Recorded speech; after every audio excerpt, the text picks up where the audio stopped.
The headband is out here for Sasser. Ingram on your right, Sasser on your left. It's Teamer Delver versus Jeskai Mentor. Both these players off to a 4-0 start here in Syracuse. Ingram's going to start things off by sacrificing a polluted Delta. He'll fall down to 19, get himself a volcanic island. And we'll see what he wants to lead game number one off with. Could be a cantrip, could be a Delver of Secrets, and it looks like it's going to be the 1-1 that could transform into a 3-2 flyer.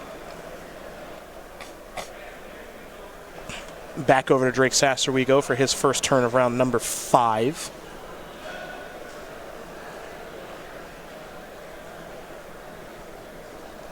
He's going to kick things off with a Prismatic Vista and simply pass the turn back over to Peter Ingram, who's going to reveal Force of Will to the Delvers. So now Insectile Aberration has joined the fray. The 3-2 flyer, a staple in Legacy for some time now. We're almost towards a decade that this card's been the real deal since it showed up in Innistrad. Yep, forms the foundation of a lot of the Daze and Wasteland style aggressive decks. It's a Wasteland and a copy of Dreadhorde Arcanist. Is it Arcanist or Arcanist? It's an Arcanist. Arcanist? Is Arcanist not a word? Probably not. Maybe. I'm actually not trolling. I just want to make sure I say it right. I'm thinking about it. I think it's just Arcanist. All right. Well, Force of Will, that one's easy to say. Exiling Jace the Mind Sculptor is going to go after the Dreadhorde, and Peter is going to lose his little red creature.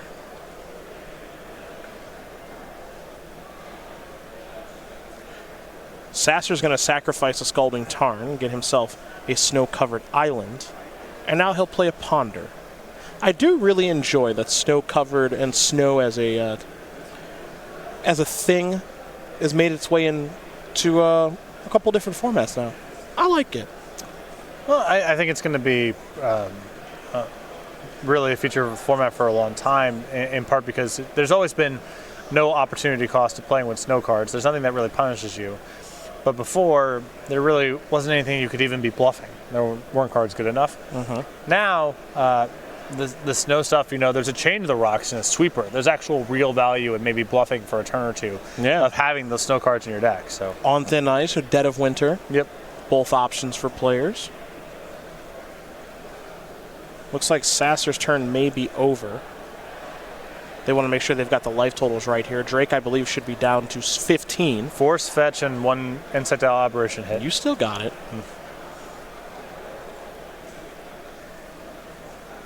Hit for 3 once again. Going to fall down to 12. Will Sasser. Remember, Drake Sasser does have a Legacy Open win in Worcester last year. That's where his name really started to show up, and that's where he certainly made a name for himself, winning that with Grixis Delver, beating Ben Feingersh in the finals, who was on Combo Elves at the time. Peter now going to play a Ponder. He'll keep it. He'll draw a card. Missing a green source of mana no longer as he sacrifices a polluted Delta. He'll fall down to 18. 2 fetches this game for Ingram, and there's a Tropical Island.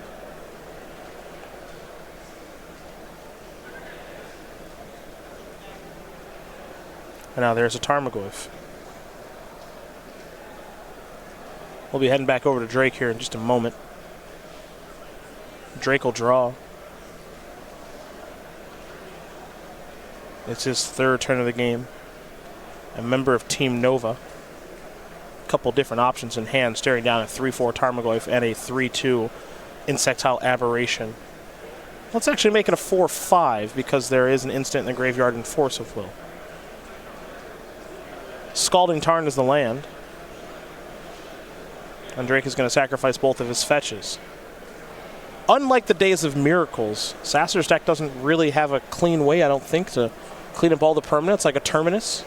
There is nothing of the sort. I mean, there's, a lot of one main deck copy of Supreme Verdict. Okay.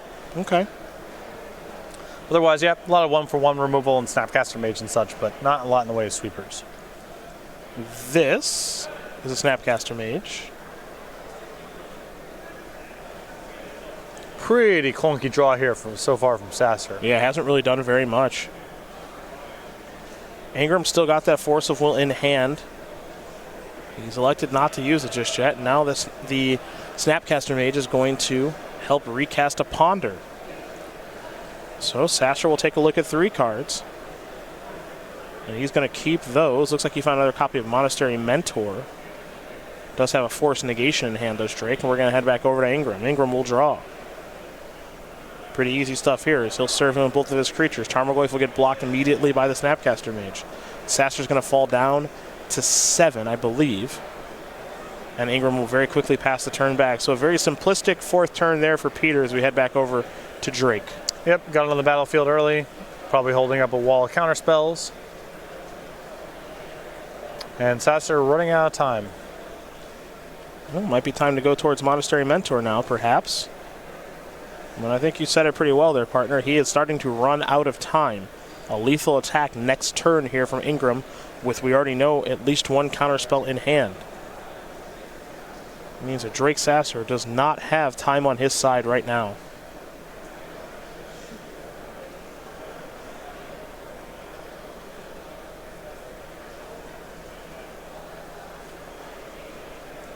He'll sacrifice the Prismatic Vista.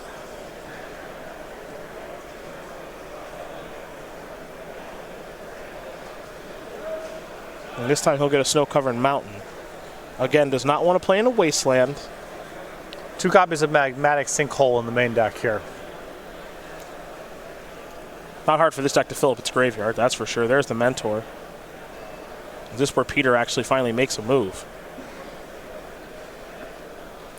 It's got a lethal attack rolled up, and Monastery Mentor potentially represents a lot of blockers on the ground, so I think if Ingram can pick a fight here, he will. There's Force of Will, exiling Spell Snare. Peter will, of course, lose 1 to do that, so he falls down to 17.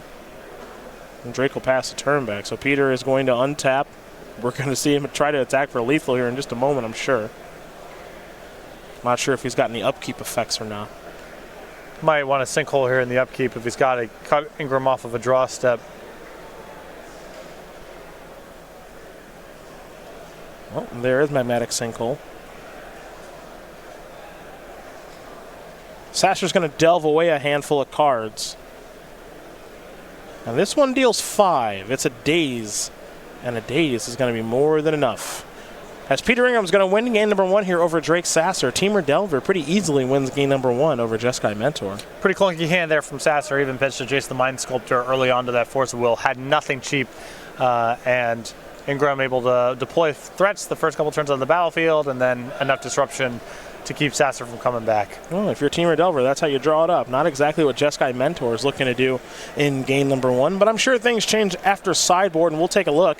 2 Rest in Peace, 2 Pyroblast, 2 Palace Jailer, 2 Hydroblast.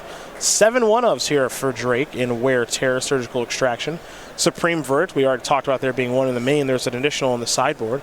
A Council's Judgment, a Containment Priest, a Celestial Purge, and a Back to Basics. So I like the blasts here. They're cheap, and they play back against a lot of different stuff.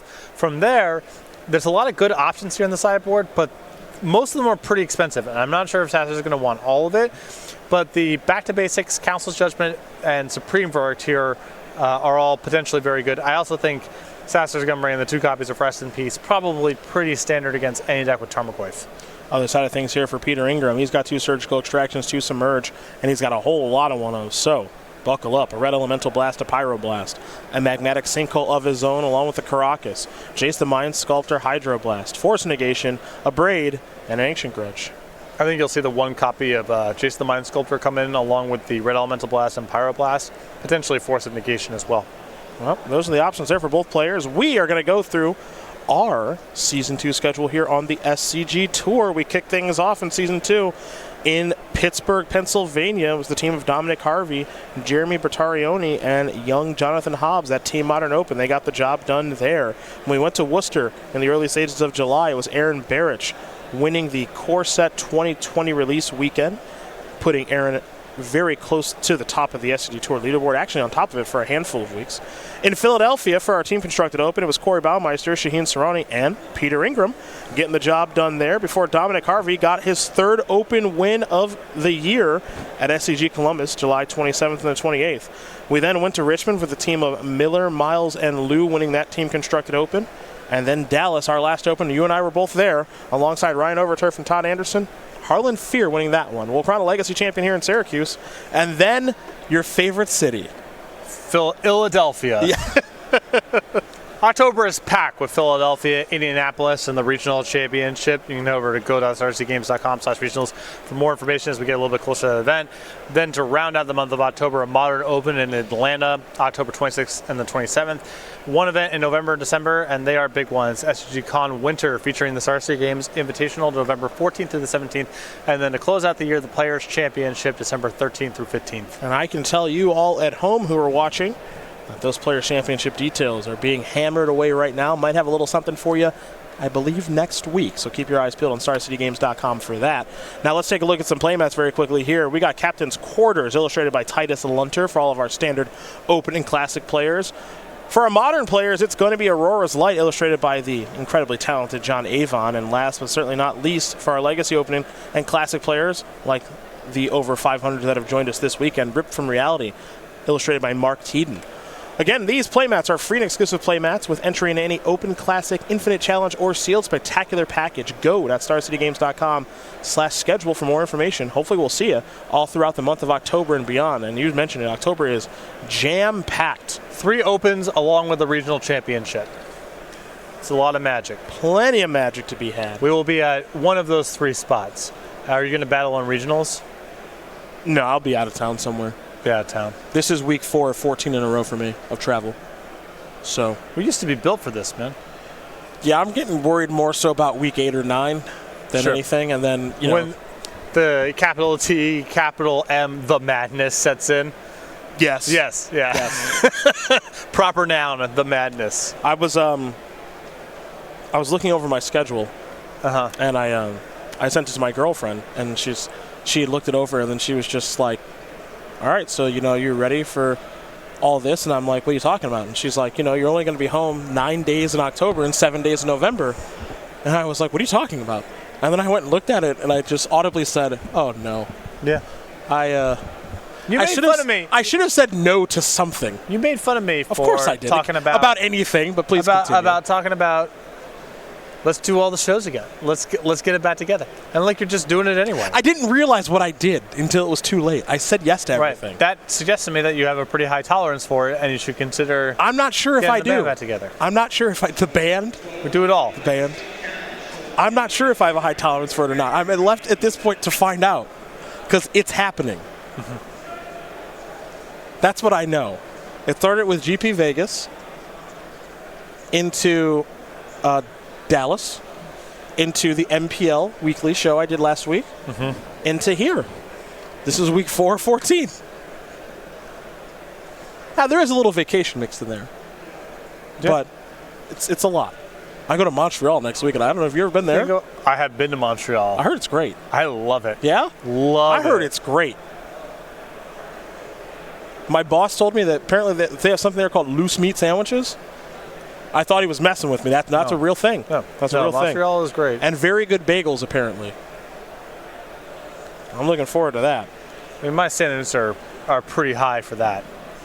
For, like, good places? No, for bagels specifically. Oh, yeah. I know. You're New Jersey / New York roots. Don't say / New York. Don't say that. I'm sensitive about that. You know. I know. Back in the day, whenever there's an article about myself, Craig Krempels, who also in the booth this weekend, any of the Jersey people killing it, John Finkel, we refer to as New York area players. And whenever it was Osip making a fool of himself, New Jersey Magic players. Ah, got it. I grew up with that, so it's a little sensitive. Understood.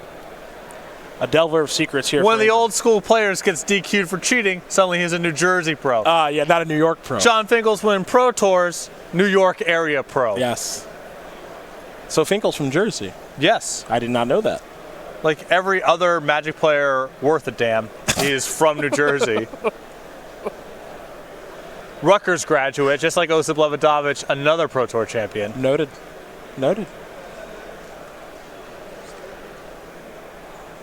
So, are there any good ones? Any Magic pros from Syracuse? Let's say upstate New York. So I don't know if you count it. Jamie Park. I count Jamie Park. Graduated from Syracuse. I count Jamie Park.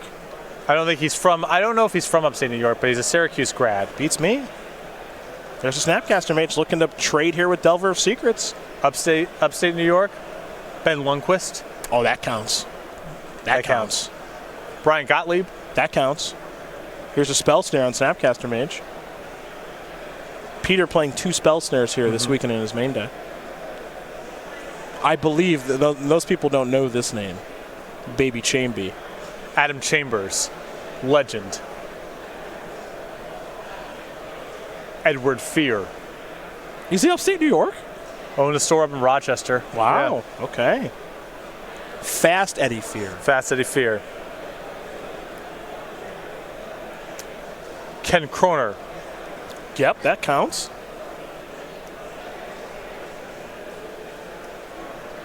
I mean, all the team sped guys.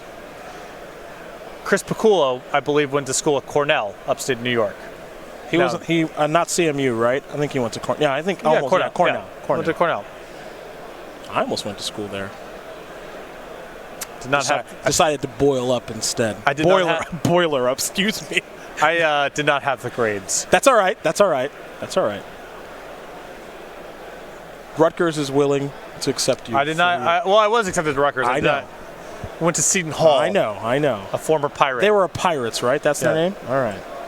Monastery Mentor has resolved. Or it may resolve. Peter's going to sacrifice a fetch land here. Going to get a I think Trop David Choir. Price, also Cornell grad. Of Sped Red fame. Yeah. Is this a daze strategy? This is a hard way to do it. Response. All right, so there's basically 1 turn window here for Ingram to get this Monastery Mentor off the battlefield or do something extremely powerful, and from there, second daze will do it too. I figured it was going to be a double daze thing. I thought there was a chance if, Ingram has a bolt in his hand, maybe he dazes so Sasser can't follow up with a spell that turn, and then you finish off with the bolt.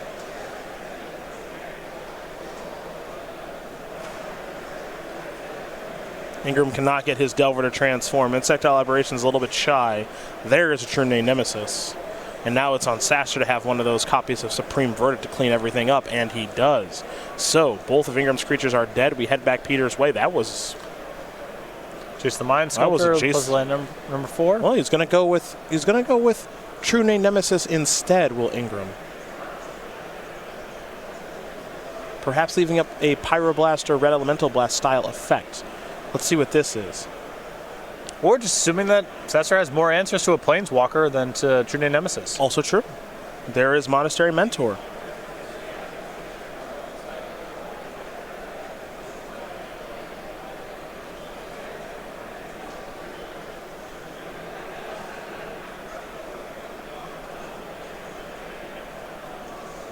It's time for a brainstorm on the end of turn. Draw 3, be putting 2 back. Here will Ingram in just a moment. It's like Red and 6 and Lightning Bolt among the cards.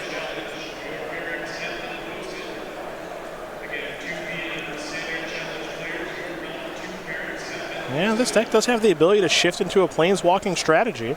Ren and 6 and Jace the Mind Sculptor are 2 cards that are now in Ingram's hand that I think he may be leaving there. Yeah, if he assumes Ren and 6 is going to resolve, he's going to get 1 shuffle here, because he can pick up one of his fetch lands. You see Ingram's a little unsure of himself with this brainstorm. Pretty crucial moment right now.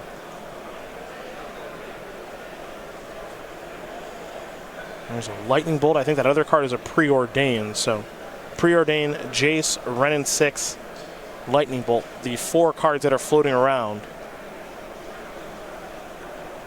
Now we head back over to Ingram, who will draw. He's going to draw the bolts.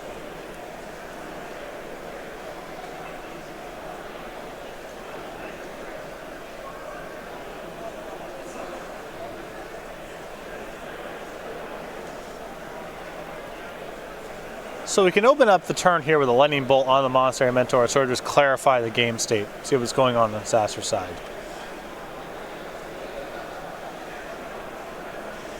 Looks like he's going to go to Ren and 6 first. All right. The Planeswalkers going to start things off with 3 loyalty.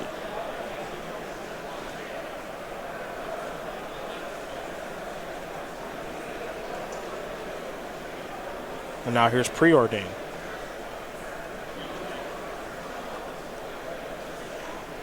So it'll be scry 2, and then draw a card. This is the push planeswalkers here in Ren and 6. You don't see 2-mana planeswalkers often in Magic, and when you do, rarely are they good, but this one is both of those things. Yeah, it plays really well with Wasteland and Fetch lands. Yes. They're cards that were already powerful and popular.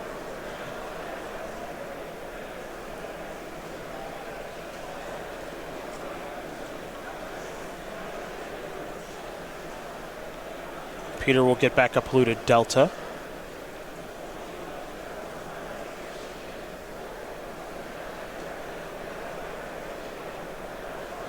And now he's unsure if he actually wants to do any attacking here with True Name Nemesis or not.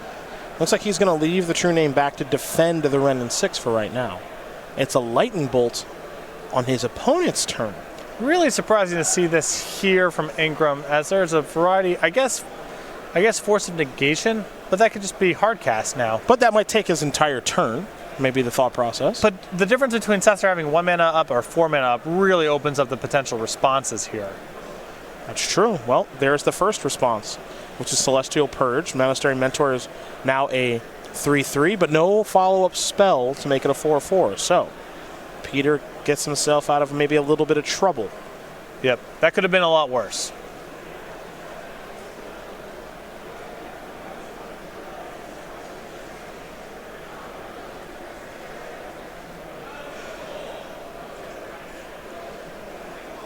Sasser with the Team Nova headband, trying to figure out if it's time to actually play Rest in Peace.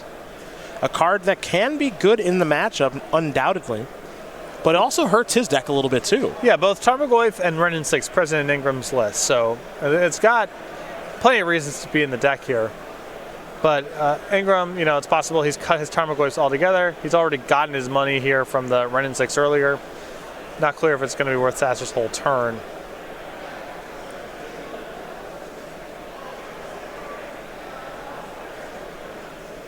Well, it's another Ren and 6 here for Peter Ingram.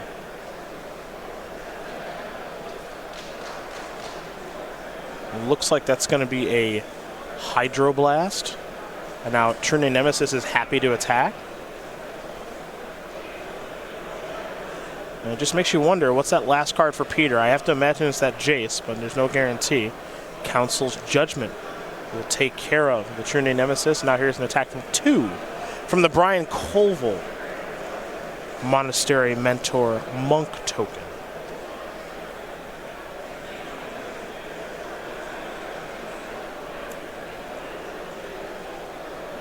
That's a polluted Delta. This is a Jace the Mind Sculptor. That is a hard way to do it, but not that hard with the Pyroblast. Yep. Astrolabe fixing all the mana here. Here's an attack for 1. Ingram's out of resources now. We'll head back over Peter's way. He'll just pass the turn back. Drake will draw. He'll attack for 1 yet again. And in a game like this sort of back and forth draw-go style gameplay, I think heavily favors Drake. Definitely. This deck just has more individually powerful cards. There's a Rest in Peace. Rest in Peace is going to exile all the graveyards, meaning a Tarmogoyf is going to be hanging out as an 0-1, while this Monk token will be a 2-2. Looks like it's 11 all as we head back over to Ingram. Ingram will play a Ren and 6. And that card's gotten significantly worse too. Might be able to finish off the Monk token here.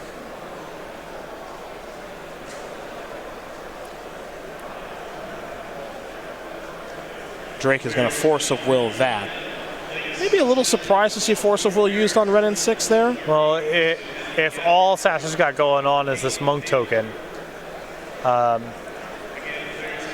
don't know. I mean, it's definitely not the most impressive target in this spot with the graveyards no longer accessible, but might be if Sasser's a little glutted on counter spells, or if he feels like he really needs this Monk token to close out the game as soon as possible. Maybe that's the card to go after. Well, here's what I'll say. If Peter draws True Name Nemesis next turn and plays it and Drake ends up losing to it, strikes me as a poor use of things, and I don't want to be results-oriented, but what I will say is, sure, the Monk token would die, but the rest of the text on Ren and 6 is irrelevant now. Yeah, like I said, it struck me as a little bit of a extreme given the circumstances. There's Prismatic Vista. Here's an attack for 2. Peter going to fall down to 9, pass the turn back. We head back over to Peter. He'll untap those lands, draw a card. This is a Delver of Secrets. That'll resolve. We head back over to Drake. Drake has some spells to play. He's actually just got one spell to play. It's a copy of Palace Jailer. Someone becoming the Monarch. Yeah, this one's pretty darn nice, folks. That's going to take care of that Delver of Secrets. Drake is going to become the Monarch. And that means he'll get to draw a card here in just a moment, too. Palace Jailer is it's expensive, but it's darn good when it works. Now remember, when Palace Jailer enters the battlefield, exile a target creature an opponent controls until an opponent becomes the Monarch. So if Peter becomes the Monarch, he'll get his creature back. But if you kill the Palace Jailer, it doesn't mean you get the creature back. Yeah, it stays in exile. You've actually got to become the Monarch.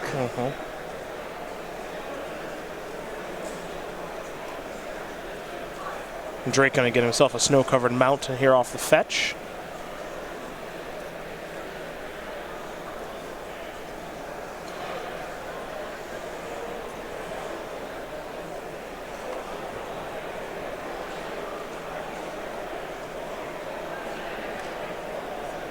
And things are looking mighty fine here for number 16 on our Player of the Year leaderboard here in Drake Sasser.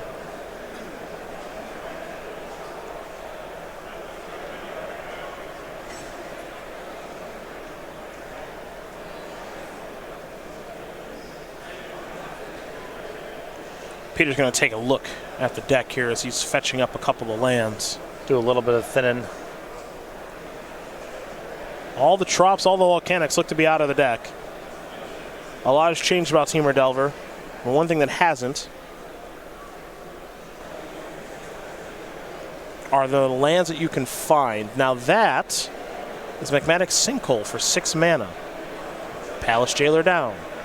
But again, the Delver does not come back. Drake remains the Monarch, which means at the end of the turn, whoever the Monarch is, they get to draw a card. So being the Monarch is very powerful. There's an Astrolabe.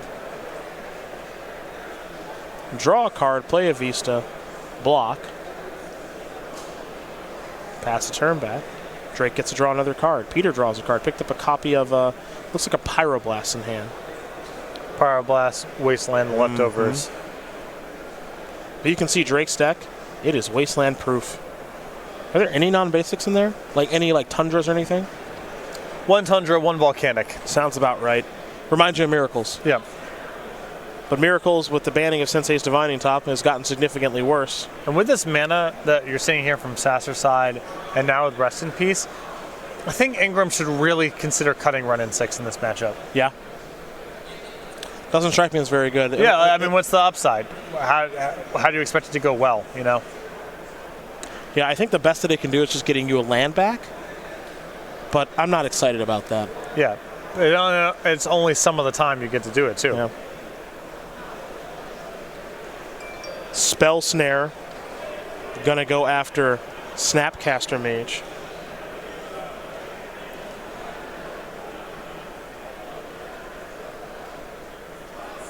We're going to see a hard cast Force of Will here from Drake.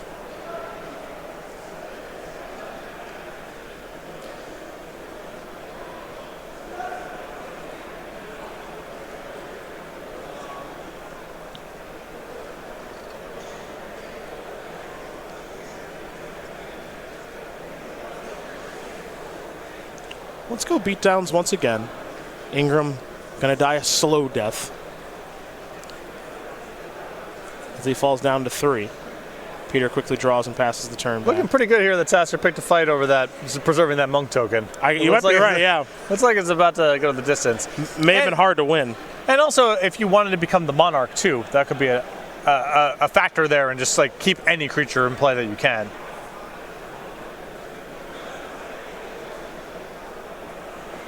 Well, I'm going to say this. Yeah, not a fan of this. I would not have cast that card. That's a lot of information for no ups. I guess he's finishing off the game. Yeah, he's just going for lethal. I guess if you're worried about Ingram drawing out on you, that's fine. It's a lot of information to give up, though. He's so far ahead in this game. I don't like giving away that piece of information. Well, I don't know how far ahead is he. Like, what happens if Ingram can just draw a True Name Nemesis and win the game? Then maybe you just have to go for it. Sure. That'll be an attack there for 3. I would rather maybe just go like, I get what you're saying because you can end the game that turn most likely. Ingram's shown Jace the Mind Sculptor. If that resolves and bounces your token, now we have a different game. Right. We have a different game. So I would prefer to keep that one closer to the chest. I think I would just I mean, if he had 2 more copies of Rest in Peace, I probably would just let there. But no, I think Sasser has some very strong incentives to get the game over with that turn, if he can, even at the expense of revealing back to basics. Well, these players are going to get ready for game number 3. You see, they've got under 20 minutes. I imagine when the game starts, they'll have about 17. So they don't have a lot of time to play this third one, given the back-and-forth nature of the matchup. But while they do get ready for their third game to see who's going to be 5-0, we want to show you a little bit of a teaser here for the StarCityGames.com Players' Championship. It's been a while, but I feel like I've seen this movie before. Pass the turn back. Is it a top deck?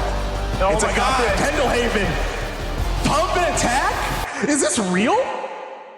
Oh my God. Oh no.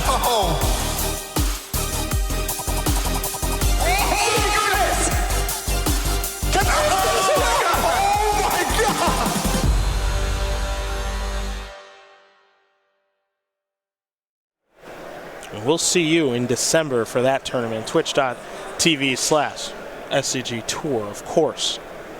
16 players, 1 champion. And can Joe Lissette do the ultimate and go back-to-back? Sure, a nice little 3-year hiatus. Players' Championship. It's back. Very excited to cover it. Essentially have a new generation of players competing in it, for the most part, plus a member of the old guard. That's right. Defending his title, Joe Lissette. We'll learn a little bit more about old Drake Sasser here, the 24-year-old from Madison, Alabama. In 2018, he played 16 Opens, top 8 at 2 of them, and he won the one in Worcester. All-time 4 Open top 8s, still that just lone win in Worcester last year with Grixis Delver. He loves the Overwatch League and is a huge Houston Outlaws fan. Houston Outlaws. Is that arena football? I think that is. I'm going to check that out myself right now. It's certainly not the Houston Texans. That might be an Overwatch team. I don't know, intern Rob. How are the chicken and waffles? Yeah. We've been confirmed they were very good. It is an American professional Overwatch esports team. Never mind. All right. I thought it was also an arena football team. Yeah, just assume it was arena football. Or maybe a defunct AFL team. XFL. No, they're back. You know that, right? I heard about They're that. back. They are fully back, yeah.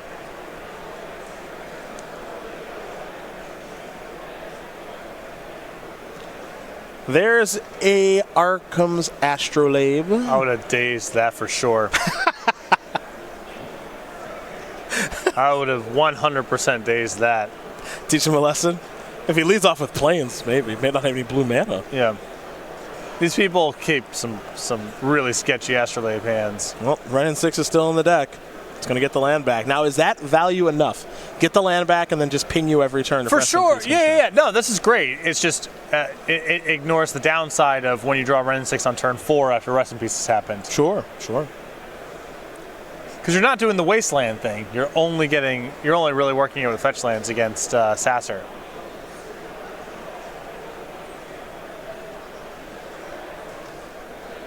Well, Hydro Blast is going to take care of Renin 6, so destroy target red permanent will work just fine.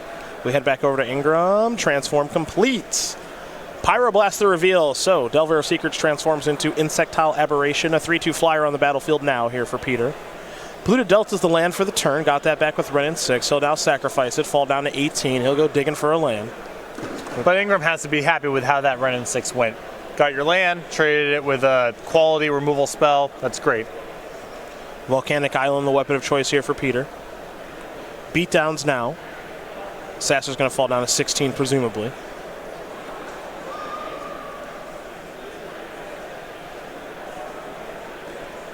And he will. Damage confirmed. The follow-up is Tarmogoyf. This looks a lot like game number 1. We're going to head back over to Drake. Drake will draw a card for his third turn of the game. He'll sacrifice Scalding Tarn. He'll play a Ponder. It'll be a snow-covered island that he finds as he falls down to 15. Tarmogoyf's going to tick on up to a 4/5. There's a Planeswalker, an instant, a land, and now a sorcery about to be placed into the graveyard.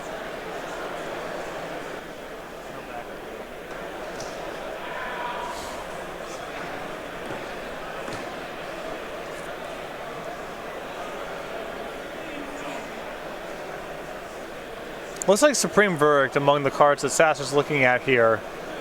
Would be surprised at a shuffle, assuming that he can just make his land drops here. Well, there's a snow-covered mountain. He'll pass the turn back. We'll head back over to Peter now. Peter with Force of Will in hand, among other things. The Delta is the land for the turn. The beatdown for 7 is going to put Sasser down to 8. You mentioned Supreme Verdict. That one's uncounterable, so Force of Will is not going to do anything in that regard. These players are going to make sure life totals are correct. Now, you remember in that first game, as there's a second white. Actually, there is through the Astrolabe. He doesn't need a second white source. He can do it with the artifact. Yes, it's a volcanic island is the land. What I was going to say, it was in the first game. Peter put up that wall of counter magic, and anything that Drake did wouldn't matter. Well, Supreme Verdict is uncounterable, so it certainly did matter. Yep. And Sasser, with the Astrolabe and all these basics, able to make all his land drops, not worry about the possibility of Wasteland, and still have the requisite fixing to be able to cast some of his more cumbersome spells on time. Oh, you were the one that kind of wanted to get a little bit aggro with that Daze. Daze is actually going to be used now as the blue card to be removed with Force of Will. Listen, I'm not saying that dazing the Astrolabe is just the right thing to do and you should do it as much as you possibly can, but I'm not saying that. Is it like countering the top? Yeah. Yes. Well, countering the top is also a quality of life thing too. Got to get the game over with. Yeah, that matters a lot. There's a Brainstorm. So Drake's going to draw 3 cards. We'll be putting 2 back here in just a moment, and a fetch land would make it a beautiful turn here for Drake as we're working ourselves into the late game now, which is where Drake is at home with this Jeskai Mentor deck. No fetch land, just going to be a snow-covered Plains. And Drake will now play a Rest in Peace, eliminate the graveyard. So it's piece by piece here from Sasser as Ingram will draw and pass the turn back. He does have Jace the Mind Sculptor in hand, but he's going to go with a Brainstorm right now. Well, I think that for Ingram's perspective, 1, too likely that the Jace can get countered by something soft. 2, if he taps out for Jace and Sasser has back to basics, it's all over. So he's got to wait a little bit until he has at least some backup before going for Jace. Of course, back to basics is that Urza's Saga enchantment that says non-basic lands do not untap during their opponent's untap step. So back to basics could be really good right now if it does show up. This is the Supreme Verdict to take care of True Name Nemesis. So a little 1-for-1 trade there between the two players. We head back over to Ingram again. This is a Ponder. Ingram also has 2 copies of Lightning Bolt in hand, so he's approaching a spot where he can just have lethal. So he kind of wants to play a waiting game here. He's got a lot of draws to just finish out the game. If he connects with a creature, this Delver transforms, that might be enough to get the game over with, and he's got to be really concerned with back to basics. Swords of Plowshares is going to try to take care of the Delver of Secrets. That will work as Sasser played a Flooded Strand for the turn. Sasser doesn't have a ton of cards left in hand, but these players are playing a much different game right now as Fiery Islet will be the land. You mentioned the 2 Lightning Bolts. That puts Drake at a hypothetical 2. Now Jace is in. And Jace is going to Brainstorm. It's good news here for Peter. And Peter finding that Daze earlier means that even if Sasser resolves back to basics, he can pick up one of his Volcanics and maybe still be able to win the game with the Lightning Bolt. There's an Arkham's Astrolabe. Sasser will draw. He'll play another fetch. This will be a Council's Judgment going after the Jace the Mind Sculptor.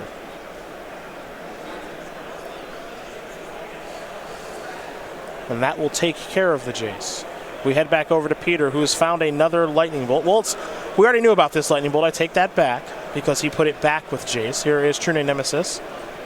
That has protection from Drake.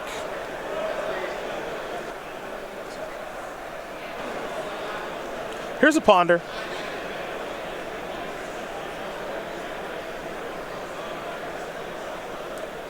Pyroblast looks like it's going to take care of that. There's your attack. Sasser's going to fall down to 5. And Peter showing some discipline here. He's got no reason to move with those lightning bolts. He can have True Name Nemesis get the game over with if it comes to that. And now the flood strands have been cut off.